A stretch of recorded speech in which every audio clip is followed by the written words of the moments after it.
ఆ పరిస్థితుల్లో నేను ఏం చేశానంటే బాగా ఆలోచించి ఆయుర్వేదిక్ నాలెడ్జ్ మీద ఓ 18 రకాల హెర్బల్స్ అన్నింటినీ కలిపి ఎప్పుడూ కూడా ఆయుర్వేదంలో ఒక్క మూలిక ఒక వ్యాధిని తగ్గించే అవకాశం ఉండదండి. ఎందుకంటే కొన్ని మూలికల మిశ్రమం సంపుటి కలిపితేనే అది ఏదో ఒక వ్యాధి మీద మనకు ఉపయోగపడేలాగా ఉంటుంది తప్ప ఏదో సింగల్ ప్రోడక్ట్ ఒక మూలికను తీసుకొని దీన్ని సమూలంగా వ్యాధిని మనం ఏమైనా చేయగలం అనడానికి దానికి పెద్దగా కనిపించదు యాక్షన్. అందుకని 18 రకాల హెర్బల్స్ ఉన్నాయి. బాగా స్టడీ చేసి కలిపి దాన్ని ఏం చేశారు, యూనివర్సిటీలో కూడా మిమ్మల్ని గుర్తించినట్టుకున్నాయి ఈ డైట్ మీద. తర్వాత ముందు అసలు ఈ డైట్ కంటే ముందు కనిపెట్టింది ఏంటంటే ప్యాంక్రియాస్ స్టిమ్యులేట్ అయితే ఎంతో కొంత పర్సెంటేజ్ ఆఫ్ ఇన్సులిన్ ప్రొడ్యూస్ అయ్యే అవకాశం మానవ శరీరంలో ఉంటుంది. ప్యాంక్రియాస్ సరిగ్గా పనిచేయకపోవడం వల్ల ప్యాంక్రియాస్ ఇన్సులిన్ అనేది ప్రొడ్యూస్ చేయలేకపోవడం వల్లే షుగర్ వ్యాధి వస్తుంది. ప్యాంక్రియాస్ స్టక్ అయ్యి దాన్ని డాక్టర్ ఈ యొక్క డయాబెటిక్ డైట్ ని మరి ప్రముఖులు వాడారని విన్నాం. అందులో ప్రధానమంత్రి గారు పివి నరసింహారావు గారు కూడా మీరు ఈ యొక్క డైట్ ని అందజేశారన్న ఆ యొక్క దానికి కూడా కారణం ఏంటంటే పివి నరసింహారావు గారికి అంత ముందే నేను బిఎస్పీ పార్టీ కన్షీరామ్ గారికి ఇచ్చానండి. అది ఎలాగంటే కన్షీరామ్ గారు మాయావతి పార్టీ ఉంది కదండి, బిఎస్పీ పార్టీ, వాళ్ళు ఆంధ్రాలో బిఎస్పీ పార్టీని తయారు చేయాలి, స్థాపించాలని హైదరాబాద్ లో ఒక ఆఫీస్ పెట్టి కన్షీరామ్ గారు రావటం, మాయావతి గారు రావటం, అక్కడ కొంతమంది ఈ బహుజనులు అందరూ హైదరాబాద్ లో కూడా ప్రారంభించారు. ఆసుపత్రిని కాదండి, నేను ఈ హెర్బల్ తో ఈ మెడిసిన్ తయారు చేశాక ఇది ఇక్కడ కాదు, ఎక్కువ మంది బాధపడేది ఇక్కడ మన హైదరాబాద్ కాబట్టి, అప్పుడు ఉమ్మడి రాజధానిలో హైదరాబాద్ కాబట్టి అక్కడ కూడా కొంతమంది సినిమా యాక్టర్లు అందరూ బాబు మోహన్, పాల్ శ్రీనివాస గారు అందరూ చాలా మంది షుగర్ తోటే బాధపడేవారండి. ఆ పరిస్థితుల్లో నేను ఏం చేశానంటే ఈ హెర్బల్ మెడిసిన్ ఒక పౌడర్ తయారు చేసి షుగర్ తోటే మందు అని మొట్టమొదటిసారిగా దానికి ఒక నామకరణం చేసి నేను హైదరాబాద్ ప్రతి నెల 1, 2, 3 తారీఖులు అక్కడ పేపర్లో, ఈనాడు పేపర్లో ప్రకటించి హైదరాబాద్ లో నాంపల్లిలో commercial tax visit officer guest house అంటే ఇంటర్మీడియట్ బోర్డు పక్కనే ఉన్నటువంటి ఒక గెస్ట్ హౌస్ లో నేను ఆ 3 రోజులు ఉండటం. అక్కడికి ఇంచుమించు ఆ రోజుల్లో డయాబెటీస్ అంటే ఇంకా విపరీతమైనటువంటి ఒక రకం భయపడే పరిస్థితుల్లో చాలా మంది రావడం జరిగేది. సాధారణంగా ఐ హాస్పిటల్లో, ఎల్వి ప్రసాద్ హాస్పిటల్కి కర్నూలు, కడప, ఇలా అనంతపురం ఆ ఏరియా నుంచి చాలా మంది కంటి వైద్యానికి వస్తే అబ్బాయి మీకు షుగర్ ఉంది, షుగర్ ఉంది, ఆపరేషన్ పడదు, షుగర్ నార్మల్ చేసుకురండి అని వాళ్ళు చాలా మందిని రీబ్యాక్ చేసేవారు. అలాంటి వాళ్ళు కొంతమందికి షుగర్ తోటే ముందు అనేటువంటి దాని మీద అసలు ఏంటి అని తెలుసుకుందామని వచ్చేవాళ్ళు నాకు ఆ ఏరియా నుంచి చాలా మంది రావడం, వాళ్ళకి నేను ఈ మెడిసిన్ ఈ ఆఫీస్ లో మీరు ఉండగానే కాంశీరామ్ గారు అలా కాదండి, నేను ఆ పైన మన కన్సల్టేషన్ ఉండేది, వీళ్ళు రావడం పోవడంలో పార్టీ ఆఫీస్ అందులో ఉంది. అదే విషయం నాకు కూడా నాకు తెలీదు. అప్పుడు నాకు డాక్టర్ శ్రీనివాస్ అని ఒక ఆయన ఏం చేశారంటే, డాక్టర్ గారు ఇలా కన్షీరామ్ గారు వారానికి 10 రోజులకి ఒకసారి వస్తున్నారు కదా, పెద్ద ఆయన ఇక్కడే ఉన్నాడు, ఈయన రాసి స్టార్ట్ చేస్తున్నారు కదా, ఆయన నోరు కట్టట్లేదండి, అన్ని తినేస్తున్నారు ఆయన, మరి ఆయన షుగర్ ఎక్కువగా పెరిగిపోతుందండి, అందుకని మన ఈ ఆయుర్వేద షుగర్ తోటి ముందు అంటే ఆయన ఈజీగా వేసుకునేలా కనపడుతున్నారు, తప్పకుండా మీరు వచ్చి ఒకసారి అది చూసేయండి మెడిసిన్ ఇవ్వండి అంటే, అప్పుడు నేను కిందనే వాళ్ళ ఆఫీస్ అన్నమాట, నేనే గెస్ట్ ఆఫీస్ గెస్ట్ హౌస్ పైన ఉంటున్నాను, ఆ దాంట్లో కింద భాగంలో ఆఫీస్ తీసుకున్నారు. అప్పుడు మాయావతి గారు కూడా 2 సార్లు వచ్చారండి ఆయన కూడా. అప్పుడు నేను ఆయనకి మెడిసిన్ వేయటం. మరి పివి నరసింహారావు గారు అది అప్పుడు కాదండి, ఇంకా చాలా టైం పడుతుంది. ఇప్పుడు ముందు ఇదండి, ఇది తర్వాత పివి నరసింహారావు గారు జరిపారు. అప్పుడు పివి నరసింహారావు గారికి ఇచ్చింది ఏంటంటే డైట్ అండి, అప్పుడు ఇంకా డైట్ కనిపెట్టడానికి కూడా కారణం హైదరాబాద్ అయిందండి. ఈ డైట్ ప్లాంట్ ఎక్కడ పెట్టారు, ఎక్కడ తయారయ్యేది ఈ యొక్క డైట్ ప్రొడక్షన్ అంతా ఇక్కడే ఉప్పాడులోనే. కానీ ఏంటంటే అక్కడికి వెళ్ళేటప్పుడు దీన్ని పట్టుకొని వెళ్ళి అక్కడ మెయిన్ ఏంటంటే షుగర్కి ఈ మెడిసిన్ కోసం వచ్చి ఆపరేషన్ పోస్ట్ పోన్ చేసుకునే వాళ్ళు అందరినీ కూడా అడిగేవాడి. ఏ కారణం వల్ల మీరు ఆహారం ఏంటి, బ్రేక్ఫాస్ట్ ఏం తింటారు, లంచ్ ఏం తింటారు, డైట్ రాత్రి భోజనం ఏంటని ఒక్కొక్కరు ఒక్కొక్క రకమైన చెప్పారు. మేము జొన్న రొట్టెలు తింటామండి, పెద్ద రాగి సంగటి తింటామండి, లేదా గోధుమ అన్నం తింటామండి, గోధుమ ఉప్మా తింటామంటే అని చెప్పేవారే తప్ప ఒక సర్టెన్ ఫుడ్ ఈ డయాబెటిక్ పేషెంట్ కి ఈ మందు షాప్ లోకో డిపార్ట్మెంట్ స్టోర్ లోకి ఒక ఆహారం ఉంది అని ఇండియాలో ఎవ్వరు కూడా దాన్ని ఇంటర్వ్యూ చేయలేదు, ఎవరు కనిపెట్టలేదు. అయితే అప్పుడు నాకు ఒక రకమైనటువంటి థాట్ వచ్చింది. ఎందుకంటే మీ దగ్గర ఆయుర్వేదానికి సంబంధించిన మూలాలు ఉన్నాయి కాబట్టి దాని మీద మీరు ఆలోచన చేశారు. ఇది కేవలం డయాబెటీస్ అన్నది ఆహారం మీద ఆధారపడింది తప్ప పూర్తిగా మందుల మీద ఆధారపడాల్సిన అవసరం దీనికి లేదు. ఆహారంలో చాలా రాంగ్ జరుగుతుంది ఇక్కడ. కాబట్టి సరైన ఆహారాన్ని మనం ఎందుకంటే చేయకూడదని అప్పుడు నేను అంటే కాంశీరామ్ గారు మీ దగ్గర వైద్యం పొందారు. మరి పివి నరసింహారావు గారు ఎలా వైద్యం అది పివి నరసింహారావు గారు వచ్చేటికి ఎలా 90 అండి. 90.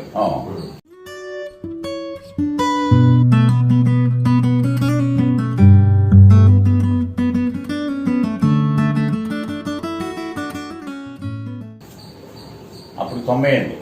90వ సంవత్సరం దాటిన తర్వాత చేతుల మీదుగానే దాన్ని ఆవిష్కరించారన్నో అది ఎలా జరిగింది? అంటే ముందు ఆ డైట్ ని నేను నా పేషెంట్లందరికీ నేను ఉపయోగించాను. ఈ కేరళ నుంచి వచ్చే వాళ్ళకి అందరికీ కూడా ఇక్కడే నేను ఒక ఇది పెట్టి తయారు చేసి ఈ ప్యాకెట్స్ తీసుకుని వెళ్ళి నెలకి సరిపడేటువంటి డైట్ ఈ ప్యాంక్రియాస్ స్టిమ్యులేటర్ కూడా వారానికి ఒకసారి వేసుకోవడం.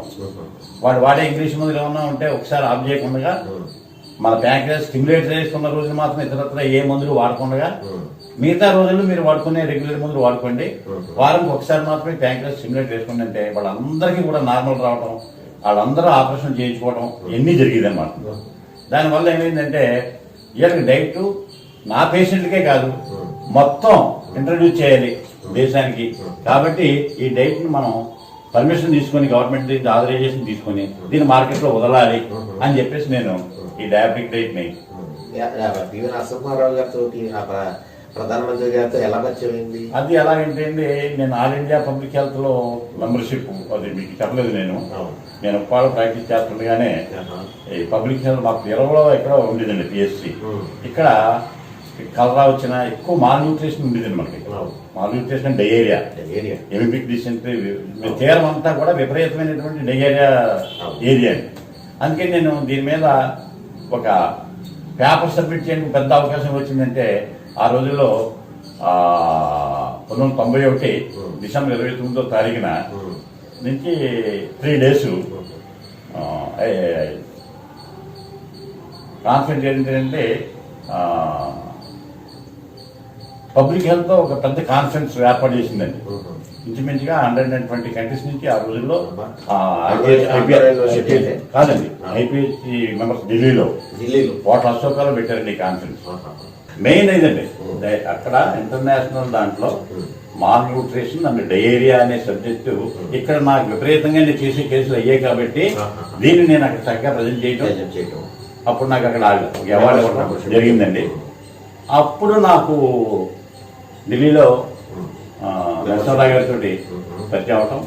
ఆ పరిచయం అయిన తర్వాత నేను ఈ డయాబెటిక్ డైట్ కనిపెట్టి ఆయనకి 35వ సంవత్సరంలోనే షుగర్ వచ్చిందండి. ఆయన 40 సంవత్సరాల దాకా ఆయన బతికారు. అయితే ఈ షుగర్ అన్నంత ఈజీగా కేవలం ఆయన ఒకసారి నాతో చెప్పారు. నేను ఆయన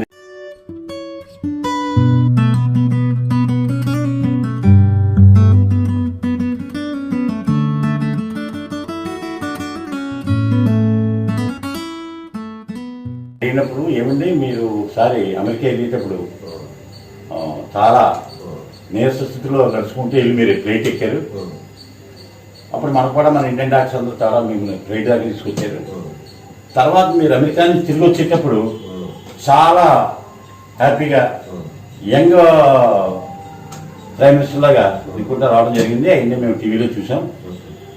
దీనికి కారణం ఏంటంటే అక్కడ మీరు తీసుకుని జాగ్రత్త అడిగితే ఆయన ఏం చెప్పారంటే ఏమండి అక్కడ ఏం లేదు, టైం టు టైం బ్రేక్ఫాస్ట్ 8 గంటలకంటే బ్రేక్ఫాస్ట్, లంచ్ 8 గంటలకంటే లంచ్, 3 o'clock స్నాక్స్ 8 గంటలకంటే 8 గంటలకి, టైం టు టైం డైట్.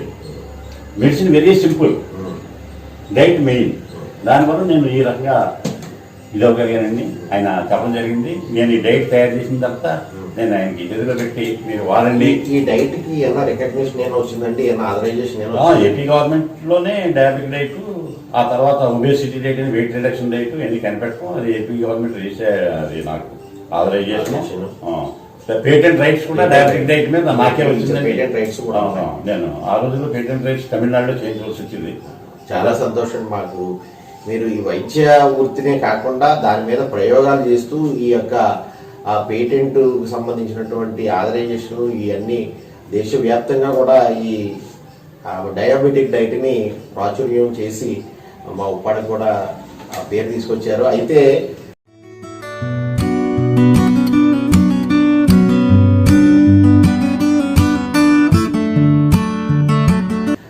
మీ యొక్క వైద్య వృత్తిలో ఆ యొక్క ఉన్నత శిఖరాలని ఒక పక్కన చూసుకుంటుంటే మరి డాక్టర్లకి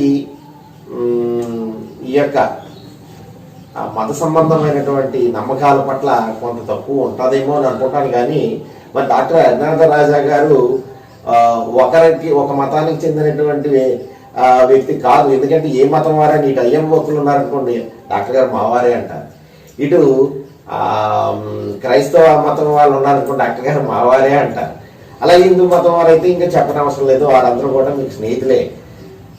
ఏంటి ఈ యొక్క మరి వైద్య వృత్తిని ఇప్పుడు ఈ రోజున కరోనా అన్నటువంటి వ్యాధి వల్ల వైద్యులే దేవుళ్ళుగా మారిపోయారు.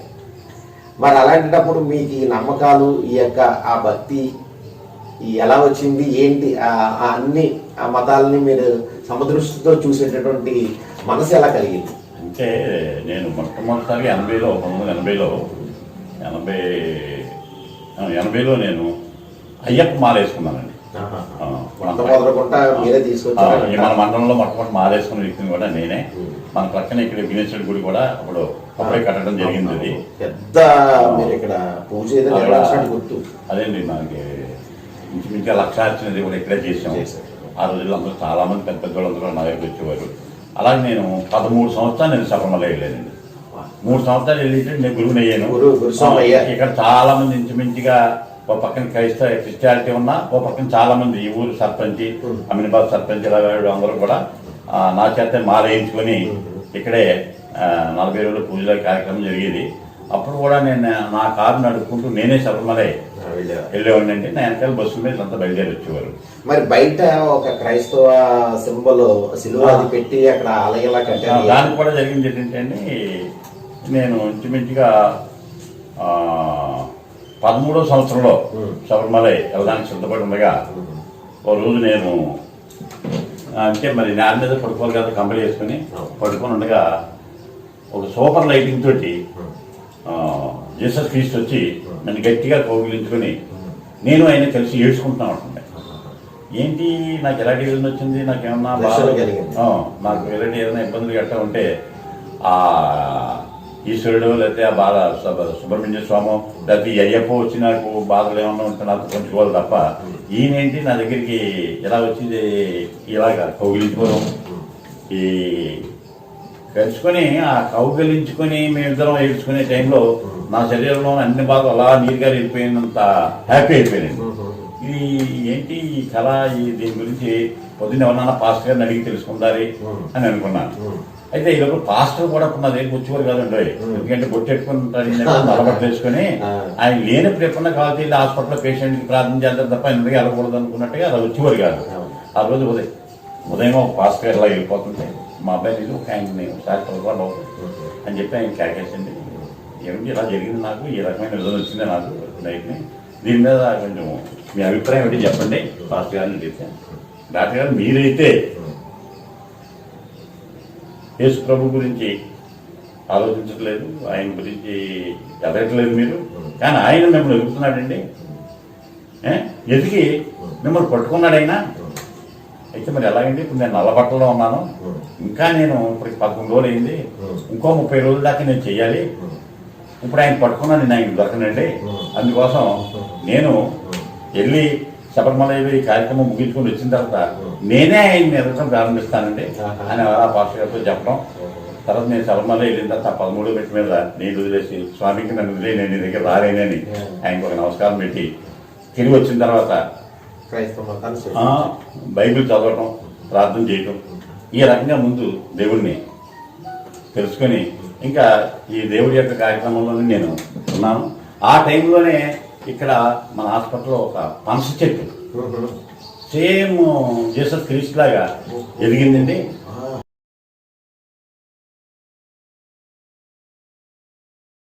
ఎదుగుతుంటే ఏంటి సిలువలా కనపడుతుంది ఏంటిది, చేతులు చాపుకొని అని చెప్పి ఒక కార్పెంటర్ని తీసుకొచ్చి దాన్ని జాగ్రత్తగా తీస్తే అది కేవలం నేను నీకు ఉన్నాను అనేటువంటి దాని మీద ఇక్కడే ములిసిందండి. హాస్పిటల్లో ఇక్కడే ఈ ఊరి దగ్గర ములిస్తే దాన్ని తీసుకొచ్చి తయారు చేసి ఒక సిలువుగా పెట్టి దాన్ని నేను ఇక్కడ ప్రదర్శించడం జరిగిందండి.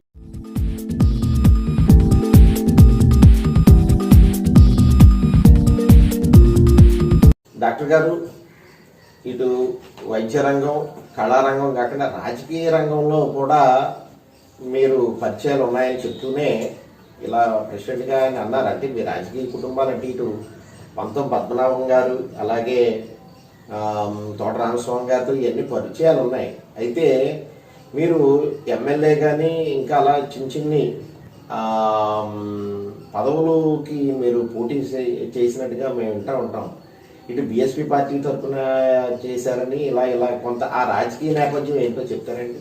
అదేనండి, అప్పుడు హైదరాబాద్లో నేను ఉండగా ఈ మెడిసిన్ ఇవ్వడం జరిగింది కదా, అప్పుడు నేను పరిచయం కాళీశ్రామ్ గారితో ఆయన ఏమన్నారంటే మన ఆంధ్రాలో చాలా మందికి సీట్లు ఇచ్చేటప్పుడు మన డాక్టర్ గారిని పెద్దాపురంలో పోటీ చేయించండి అని చెప్పేసి పెద్దాపురం ఎమ్మెల్యేగా చెప్పేసి అప్పుడు నాకు బీఎస్పీ పార్టీ సీటు కన్ఫర్మ్ చేశారు. హైదరాబాద్లోనే సికింద్రాబాద్ పెరేడ్ గ్రౌండ్లో చాలా పెద్ద సభ పెట్టారు ఆయన.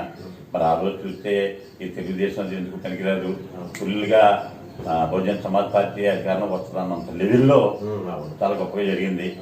అయినా మరి పెద్దాపురం ఉన్నది నాకు సంబంధం లేని ఏరియా, అందుకోసం పరిచయం తక్కువ. అయినా కూడా మరి పార్టీ ఒక నేషనల్ పార్టీ అలాగే క్యాగేస్ మనం సీట్ ఇచ్చినప్పుడు పోటీ చేయాలి కదా అని నేను ఉప్పాడులోనే 12 గంటల వరకు ప్రాక్టీస్ చూసుకొని కారు వేసుకొని రాత్రి 12 గంటల వరకు ఆ పెద్దాపురం నియోజకవర్గంలో తిరిగి ప్రజలందరూ కలుసుకోవడం జరిగింది. అప్పుడు బీజేపీ పార్టీలో వెళ్ళినట్టున్నారు. అప్పుడు బీజేపీ కాదండి, బీఎస్పీ కాదు, బీఎస్పీ అండి. ఆ బీఎస్పీలో మామూలుగా నేను అప్పుడు పంతం పద్మనాభం గారు కాంగ్రెస్ వైపుని, బొడ్డు భాస్కర్ రామారావు గారు తెలుగుదేశం వైపుని, నేను బీఎస్పీ పార్టీ తరఫున పోటీ చేయడం జరిగింది. పెద్దాపురంలోని పంతం పద్మనాభం గారు ఉండే బొడ్డు భాస్కర్ రామారావు తెలుగుదేశం నెక్కింది. అలాగా నాకు ఎమ్మెల్యే సీటు ఇది. మరి బీజేపీ పార్టీలో రావడానికి నేపథ్యం? బీజేపీ పార్టీలో రావడానికి కూడా కారణం ఏంటంటే అండి, ఇక్కడ కృష్ణరాజు గారు కాకినాడ పార్లమెంట్ ఆ రోజుల్లో పోటీ చేసేటప్పుడు ఏమి జరిగిందంటే మా ఉప్పాడ లైన్లోకి వచ్చేటప్పటికి ఇక్కడ ప్రజల దగ్గర ఏదో ఆయనకే అలాగే మీకు సినీ నేపథ్యం కొంత పరిచయాలు వచ్చిందండి. పూర్వం నాకు సినిమా పరిచయంలో ఉండటం వల్ల కూడా నాకు పాట శ్రీనివాసరావు ఓ రోజు ప్రత్యేక ఇక్కడికి వచ్చి కర్ణాదు ఆయన కాకినాడలో పోటీ చేస్తున్నాడు కాబట్టి నువ్వు తప్పకుండా నువ్వు ఏ పార్టీ అన్నా సరే పార్టీ వదిలి దీనికోసం నువ్వు బీజేపీలో చేరి నువ్వు తప్పకుండా ఇచ్చేయాలి ఆయనకి అంటే అప్పుడు నేను అయితే మరి ఇదందరికీ ఎగ్నెస్ట్గా నేను బీజేపీ పార్టీకి ఎలా సపోర్ట్ చేయగలను అని ఆలోచించి అప్పుడు మిగతా వాళ్ళందరినీ కేకెత్తి ఒరే బాబు ఎలా తెలుగుదేశం నెగ్గితే మీదే, లేదా ఎటువంటి పరిస్థితుల్లోనన్నా కూడా బీజేపీ నెగ్గింది అనుకో ఒక ఎంపీ మన చేతిలో ఉంటాడు కదా, అంతే కదా, మీరు నెగ్గినా నేను నెగ్గించినా మన గ్రామానికి మన అందరికి ఉపయోగపడేది కాబట్టి నేను మరి మీరెవరు ఆఫీస్ ఇవ్వకపోయినా నేను లాస్ట్ మీటింగ్ నేను నా హాస్పిటల్ బిల్డింగ్ పైన పెడుతున్నాను. నేను మీరు మాత్రం చూడండి, వినండి, నచ్చితే ఓటు ఏం లేదు మానేయండి, అంతేగాని గొడవ చేసి ఆయన్ని ఒకసారి అవమానించబడ్డాడు, రెండోసారి మళ్ళీ ఆయన ఇక్కడ మన దగ్గర కూర్చోబెట్టుకోవడం అవమానించబడకూడదని చెప్పేసి నేను చెప్పడం. అప్పుడు విజయశాంతి ఆమె తీసుకొచ్చి విజయశాంతి గారిని కృష్ణరాజు తోటి చాలా పెద్ద మీటింగ్ ఏర్పాటు చేశాను. ఆ మీటింగ్ 3 మండలాల నుంచి అది సినిమా యాక్టర్ అవ్వచ్చు, లేకపోతే హీరోయిన్ అవ్వచ్చు, ఎవరు వచ్చినా ఇంచుమించుగా 60,000 మంది జనాభా మన ఉప్పాడ గ్రామం వచ్చి రోడ్ల మీద నిలబడి ఆ వేళ రాత్రి మీటింగ్ కూడా జరిగింది. అదే మీటింగ్ లో ఆయన నేను అప్పుడు దాకా నేను బీజేపీ క్యాండిడేట్ని కాదు, నాకు ఆయన మెడలో దండేసి హర్నాథరాజే బీజేపీకి ముఖ్య కార్యకర్త నాకు ఇక్కడ అని చెప్పేసి ఆయన అనౌన్స్ చేయడం జరిగింది ఇక్కడ. ఆ తర్వాత పార్టీ నెగ్గడం, పార్టీ నెక్కిన తర్వాత నాకు పార్టీకి మండల ప్రెసిడెంట్గా ఆయన వచ్చి నాకు మండల ప్రెసిడెంట్ సీట్ ఇవ్వడం, ఆ తర్వాత నుంచి బీజేపీ నాయకులు ఎవరు వచ్చినా కూడా నా ఇంటి దగ్గర బ్రేక్ఫాస్ట్, నా ఇంటి దగ్గర అటెండ్ చేసి ఇక్కడి నుంచి వెళ్ళడం జరిగేది. అందుకని పోర్టుఫోలియో ఉంటుంది కాబట్టి ఆ ప్రకారంగా అధ్యక్షతను ఏదన్నా బీజేపీ మీటింగ్ జరిగేది. అలా నేను 10 సంవత్సరాల పాటు మన కొత్తపల్లి మండలానికి బీజేపీ అధ్యక్షుడిగా ఉన్నాను. ఆ తర్వాత నాకు ఇది అలాగా ఆ బీజేపీ కంటిన్యూ అయిపోయింది. రాజకీయ నేపథ్యంలో అనేక మంది పరిచయాలు ఈ రోజు మీకు ఉన్నాయంటే ఈ యొక్క నేపథ్యం వల్ల ఈ మీకవని గ్రామానికి అవని ఏదైనప్పటికీ కూడా ఆ పరిచయాలు కలిగి ఉండడం గ్రామం ఏదో ఒక సందర్భంలో ఉపయోగపడేటటువంటి విధానం ఉంటుంది. అది చాలా సంతోషం అండి. మీరు ఏదైనా ప్రముఖ వ్యక్తులుగా మీరు గుర్తించబడ్డారు. ఏదైనా నాకు ఈ వైద్య వృత్తే నన్నంత ఎదిగించడానికి, అవును, నేను అనేక మంది ప్రజలకి అవును తెలియడానికి మూల కారణం. అంటే ఉప్పాడలో ఉండి ఒక సామాన్య వైద్యుడిగా ఉన్న నన్ను ప్రధానమంత్రికి దగ్గర తీసుకుని వెళ్ళి నేను కనిపెట్టినటువంటి డయాబెటిక్ డైట్ ని పివి నరసింహరావు గారి వాడించడం జరిగింది. అంటే అదంతా నాకు వైద్య వృత్తి, ఉప్పాడ ప్రజలు నన్ను ఆదరించిన ఆదరింపు, నా మీద ఉన్న గౌరవాలు నన్ను అంతవరకు తీసుకెళ్ళడం జరిగింది. మీరు ఎక్కడ ఏ రంగంలోకి వెళ్ళినా కొంతకాలం అక్కడ ఉన్న తర్వాత మళ్ళా వచ్చి వైద్య వృత్తిని స్వీకరించి మళ్ళీ వైద్య వృత్తి ద్వారానే మళ్ళీ మీరు ఆనందాన్ని పొందడం అన్నటువంటిది మాకు చాలా ఆనందకరమైన విషయం. అంటే కూడా తృప్తినిచ్చే అంశం అని నేను అనుకుంటున్నాను. దేవుడు నన్ను కేవలం వైద్యుడిగానే నియమించేదే తప్ప నేను ఆశించి వెళ్ళినా కూడా అది ఎటువంటి పరిస్థితుల్లో నీకు సరిపడదు అన్నట్టుగా మళ్ళీ తీసుకొచ్చి నన్ను యథాస్థితిలోనే కూర్చోబెట్టడం జరిగింది. చక్కటి మరి వైద్య వృత్తిని స్వీకరించి ఈ రోజున ఎన్ని దేవుళ్ళను మొక్కుకున్నా కానీ ప్రజలందరూ కూడా ముక్తకంఠంతో ఈ రోజున ప్రపంచం అంతా కూడా చెప్తున్నటువంటి మాట ఏంటంటే వైద్యుడే దేవుడు. అటువంటి వృత్తిని మీరు చేపట్టి 50 సంవత్సరాలు దిగ్విజయంగా మరి మీరు పూర్తి చేసుకున్నటువంటి సందర్భంలో మరి అనేక ప్రయోగాలు చేశారు. ఇక్కడ చిన్నపిల్లలకి చేశారా, పెద్దవాళ్ళకి చేశారా, లేదా ఒక పర్టికులర్ చిన్న వైద్యానికే ఒక స్పెషలిస్ట్ గా కాకుండా, అంటే ఆ రోజుల్లో మీరు దాన్ని స్పెషలైజేషన్ లేదండి. పుట్టిన పెద్ద దగ్గర నుంచి ఇంచుమించు 90-80 ఏళ్ళ ముసలి వరకు కూడా వైద్యం చేయవలసిన అవసరమే కలిగిందండి. ఎలాగంటే ఇవాళ కంటికి పంటికి హార్ట్కి లివర్కి స్పెషలిస్ట్ ఈవేళ ఉన్నారు. కానీ ఆ దినాల్లో ఈ రకమైన స్పెషలైజేషన్ లేదు. ఒక విలేజ్ లో ఒక డాక్టర్ ఉంటే రూరల్ ఏరియాలో సమస్తం చూడవలసిన బాధ్యత ఆ డాక్టర్ మీదే. అది చాలా గొప్ప అనుభవం అండి. అంత గొప్ప అనుభవం 50 సంవత్సరాల నుంచి నాకు ఈ ప్రజలు ఇవ్వడం జరిగింది. తర్వాత ఈవేళ అవసరం లేదు. ఏదైనా వస్తే heart refer to cardiologist, refer to diabetologist, refer to general surgeon, ఇలాగా రిఫర్ చేసే అవకాశాలు ఈవేళ ఉన్నాయి. కానీ ఆ రోజుని మనం చేయకపోతే ఆ పేషెంట్కి హానికారం. ఎలాగోలాగా పేషెంట్ కాపాడాలి. అప్పుడు ఎంతసేపు పేషెంట్ వ్యాధి మీదే ఉండే తప్ప డబ్బు సంపాదించాలి, దానికి ఏదో చేయాలి అన్న తపన ఆ రోజు లేదు, నాకు ఈ రోజు కూడా లేదు నిజం చెప్పాలంటే. మీకు ఇష్టమైనటువంటి ఫుడ్ ఏంటి? మీరు సాత్వికమైన ఫుడ్ తింటారా, లేకపోతే ఒక డాక్టర్గా కానీ, లేదంటే మీకు ఇష్టమైనటువంటి ఆహారం? నేనైతే మరి ఇప్పటి వరకు ఎలాంటి అనారోగ్యంతో లేకుండా ఉండడానికి కూడా కారణం ఏంటంటే మార్నింగ్ లేచి నేను లోపల వాకింగ్ చేసుకుంటాను, కాసేపు మెడిటేషన్ చేస్తాను. నాకు ఎంతవరకు చేయగలను ఆ రకమైనటువంటి ఎక్సర్సైజ్ మాత్రమే చేసుకోవడం జరుగుతుంది. హార్డ్ ఎక్సర్సైజ్ ఏమి ఉండదు. ఇంకా ఆహారం అంటారా వెరీ లిమిట్. బయటికి వెళ్ళిపోయి ఎక్కడ బయటికి వెళ్ళి ఎక్కడ పెడతారు తింటాం, హోటల్స్ లో తింటాం. ఇవన్నీ కూడా నాకు పెద్దగా అలవాటు లేదు. నేను ఇంటి దగ్గర బయలుదేరితే మళ్ళీ తిరిగి వచ్చి మళ్ళీ ఇంటి దగ్గరే భోజనం చేయడం తప్ప బయటికి వెళ్ళి హోటల్తో భోజనం చేయడం, హోటల్లోకి వెళ్ళి టిఫిన్లు చేయడం ఈ అలవాటు కూడా లేదు. అందుకని మీకు నచ్చిన స్వీట్ ఏంటి అంట? నాకు నచ్చిన స్వీటు గజ్జికాయ పాకం గారి. నీ కన్ను నీలి సముద్రం, నా మనసేమో అందుట్లో పడవ ప్రయాణం.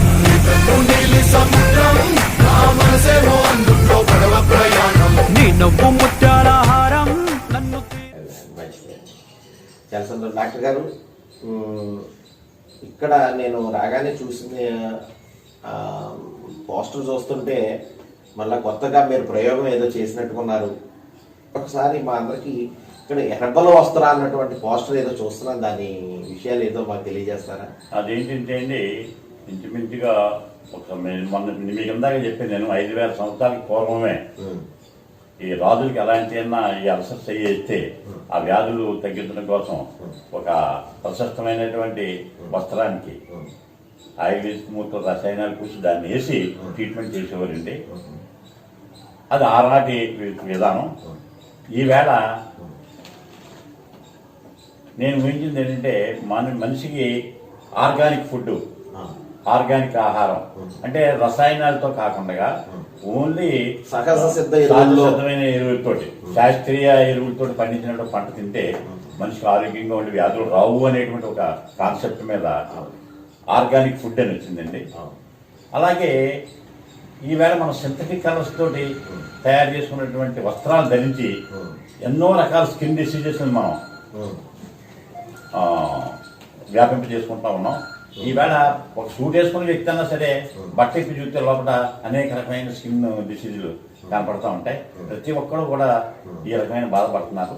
దీనికి కారణం ఏంటంటే ఆ సింథటిక్ రంగులు తీసేసి ఒక ఆర్గానిక్, ఎలాంటి రసాయనిక ఎరువులు లేకుండా పండించినటువంటి పత్తికి చేనేత మగ్గాల మీద నేయించి ఆ నేసిన క్లాత్కి మనం హెర్బల్ యొక్క రసాయనాన్ని, కషాయాన్ని దాన్ని మనం పట్టించినట్టయితే అది మానవ శరీరం ధరిస్తే శరీరంలో ఉన్న టెంపరేచర్కి ఆ క్లాత్లో ఉన్న హెర్బల్ పవర్ డిటాక్సిఫై అయిపోయి బాడీలో ఉన్నటువంటి యాంటీ ఎలిమెంట్స్ అన్నింటినీ కూడా రిమూవ్ చేయడానికి ఈవేళ చాలా మంది సోరియాసిస్ తోటి, డయాబెటీస్ తోటి, ఒబేసిటీ తోటి, ఆర్థరైటిస్ తోటి ఇలా రకరకాల వ్యాధులతోటి బాధపడుతూ ఉన్నారు.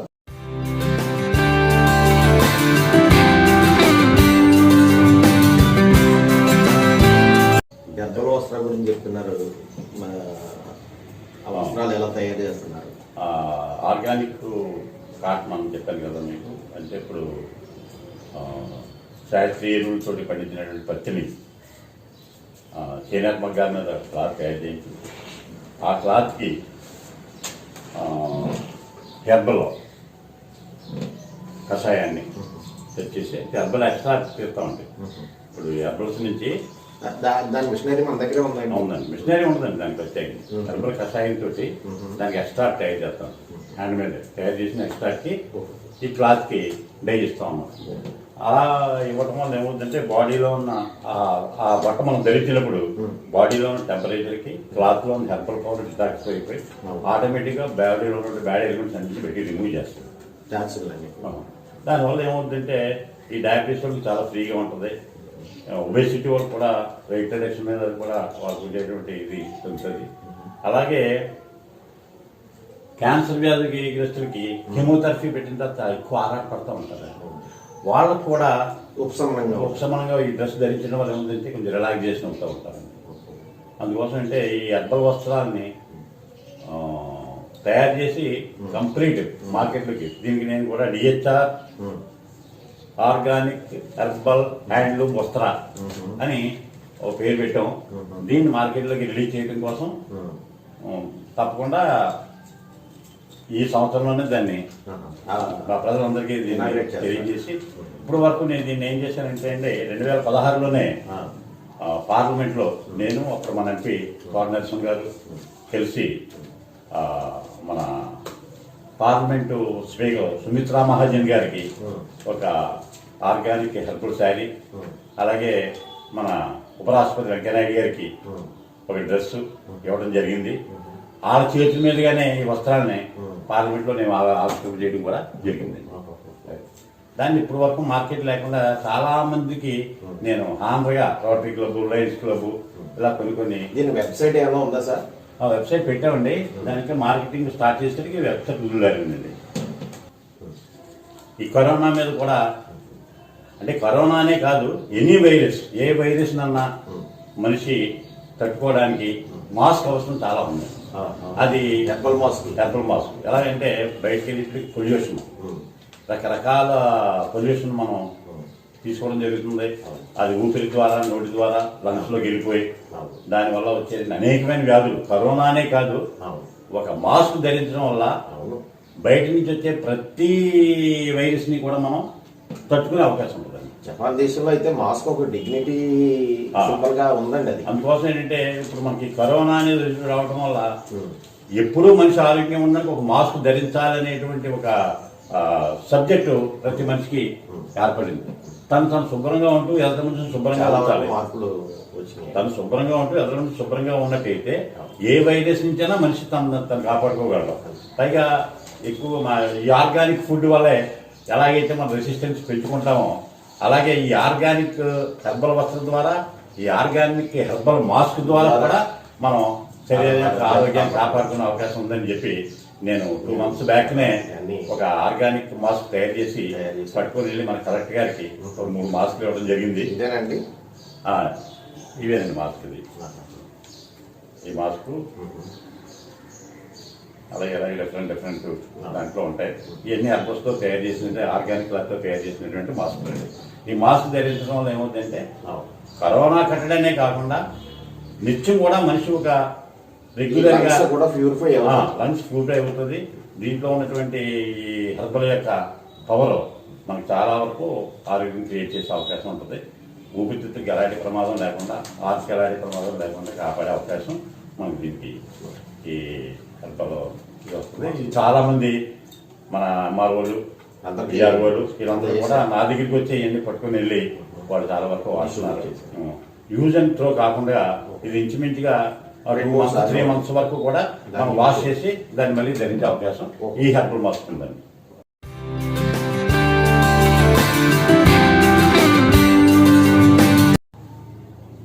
డాక్టర్ గారు చాలా సంతోషం. మీ యొక్క 75 సంవత్సరాల చక్కటి జీవితాన్ని మా ముందు ఆవిష్కరించారు. మీ యొక్క ఉన్నత శిఖరాలని కూడా మాతో పంచుకున్నారు. ఆ యొక్క విజయాల్ని కూడా మాతో షేర్ చేసుకున్నారు. ఇక మీ యొక్క అనుభవాల దృష్ట్యా మీరు కాపాడుకుంటున్నటువంటి ఆరోగ్య సూత్రాలను బట్టి మీరు నిండు 100 ఏళ్ళు మా మధ్యన కలకాలం ఆయురారోగ్య ఐశ్వర్యాలతోటి జీవించాలని కోరుకుంటూనే మీ యొక్క ఈ 75 సంవత్సరాల జీవితానుభవాలను బట్టి మా గ్రామస్తులకు కానీ, యువకులకు కానీ, సమాజానికి కానీ మీరు ఇచ్చేటటువంటి సందేశం మీ మాటల్లో 2 ముక్కల్లో మాకు తెలియజేయాలి. భారతీయ సంప్రదాయ విలువల్ని పాటిస్తూ జీవన విధానంలో ముందుకు వెళ్ళగలిగినట్లయితే ఇప్పుడు యువత ఆరోగ్యంగా జీవించడానికి, ఎలాంటి వ్యాధులు సంక్రమించకుండా, వైరస్లు సోకకుండా జీవించడానికి చాలా అవకాశం ఉంటుంది. కరోనా ఇప్పుడు మేము బతికేమంటే ఇప్పటి వరకు మేము జీవించిన జీవితం చాలా గొప్ప జీవితమే. కరోనాకి పూర్వం, కరోనా తర్వాత జనరేషన్ అంతా కూడా చాలా జాగ్రత్తలు పాటించాలి. మాస్క్ లేకుండా కానీ, బయటికి వెళ్ళినప్పుడు లోపలికి వచ్చే శానిటైజేషన్, అలాగే చూడండి పూర్వ సంప్రదాయ భారతీయ సంప్రదాయం ఎవరన్నా వచ్చినట్టయితే, అరిగి వచ్చినట్టయితే గుమ్మం దగ్గర కాళ్ళు చేతులు కడుక్కొని లోపలికి రమ్మంటాం, ఒక గ్లాస్ మంచినీళ్ళు ఇవ్వటం, అన్నీ వీలైనంత వరకు బయట హాల్లోనే కూర్చోబెట్టి మాట్లాడి పంపించడం. కానీ ఇప్పుడు యువత తిన్నగా బెడ్రూమ్లో తీసుకుని వెళ్ళిపోయి ఎలాంటి పరిశుభ్రత లేకుండా బయట నుంచి వచ్చేటువంటి ప్రతి వైరస్ని, ప్రతి ఇన్ఫెక్షన్ ని కూడా మనం లోపల ఆహ్వానించే పరిస్థితిలో ఇది లేటెస్ట్ ఫ్యాషన్ గా మారిపోయింది. కాబట్టి అలా కాకుండా కరోనా ఇచ్చినటువంటి గొప్ప పాఠాన్ని ఎవరైతే ఆచరించగలరో ఇక ముందు జీవితంలో వాళ్ళందరూ చాలా హెల్తీగా, ఆరోగ్యంగా బతికే అవకాశం ఉంటుంది. కాబట్టి జాగ్రత్తలు పాటిస్తూ ముందుకు వెళ్ళినట్టయితే తప్పకుండా ప్రతి మనిషి ఆరోగ్యంగా 100 సంవత్సరాలు జీవించే అవకాశం ఉంటుంది. ఎలాంటి వైరస్ అన్నా తట్టుకోవడానికి కావాల్సినటువంటి స్టామినాని పెంచుకోండి, మంచి ఆహారం తీసుకోండి, పౌష్టికాహారాన్ని దూరంగా పెట్టకుండా, పౌష్టికాహార లోపాలు లేకుండా మీ మానవ శరీరాన్ని కాపాడుకోండి. తప్పకుండా మీరు 100 ఏళ్ళు హాయిగా జీవించే అవకాశం ఉందండి. ఇంతవరకు మీరు ఉప్పాడ కొత్తపల్లికి చెందిన డాక్టర్ హరినాథరాజా గారితో ముఖాముఖి చూశారు. డాక్టర్ గారు ఉప్పాడ కొత్తపల్లికి చెందినటువంటి ప్రముఖ వైద్యులు. వారు 75 సంవత్సరాలు ఈ గ్రామాల్లో విశేషమైనటువంటి సేవలు చేసి, అనేకమైనటువంటి వైద్య వృత్తిలో ప్రయోగాలు చేసి మంచి పేరు ప్రఖ్యాతులు గడించినటువంటి డాక్టర్ గారు మన మధ్యన కొంత సమయం గడపడం JSTV చేసినటువంటి చిన్న ప్రయత్నం. ఈ ప్రయత్నంలో డాక్టర్ గారు మాకు సమయం ఇచ్చినందుకు ధన్యవాదాలు చేస్తూ, డాక్టర్ గారు వందనాలు సార్. నమస్కారం అండి.